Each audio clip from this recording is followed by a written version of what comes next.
If you're experiencing offline mode issues on SoundCloud, follow these steps to troubleshoot and resolve the problem quickly. Step 1. Check your internet connection.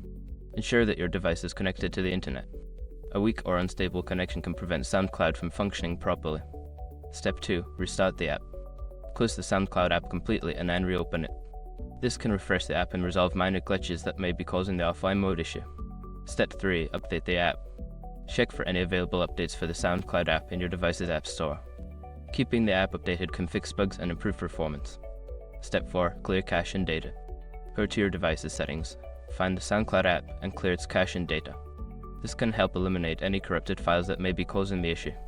Step 5. Relog into your account. Log out of your SoundCloud account and then log back in. This can refresh your account settings and resolve any authentication issues related to offline mode. By following these steps, you should be able to fix any offline mode issues on SoundCloud. If the problem persists, consider reaching out to SoundCloud support for further assistance.